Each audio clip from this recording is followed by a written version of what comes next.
আমি ধ্বংস। এই জীবনে যতটুকু দুঃখ আমি পেয়েছি, সত্যি বলছি, তার এক বিন্দু পরিমাণও বহন করার শক্তি আমার ছিল না।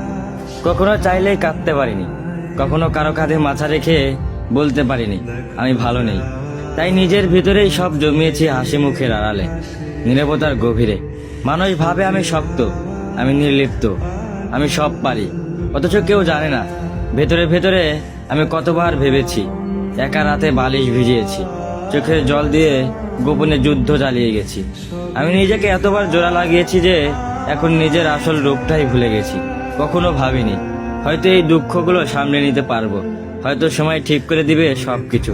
কিন্তু বাস্তবতা হলো আমি আয়ত্তের বাইরে দুঃখ ধারণ করতে করতে এখন নিজেই ধ্বংস হয়ে গেছি। এখন মনে হয় আমি নেই, আমি কেবল এক ভাঙা মানুষ, যার ভিতরে অনেক কথা জমে আছে কিন্তু শোনার কেউ নেই। সবাই বলে খারাপ সময় সবসময় থাকে না, সময় ভালো হয়ে যাবে, কিন্তু কেউ বোঝে না সময় শুধু ক্ষত তৈরি করে, সেগুলো শুকায় না। আমি এখন কেবল একটু নীরবতা, মুখে হাসি, চোখে অন্ধকার আর মনে একরাশ দুঃখের বোঝা নিয়ে প্রতিদিন বেঁচে থাকার অভিনয় করে যাই। আমি ধ্বংস হয়েছি, তবু মুখে বলি আমি ভালো আছি।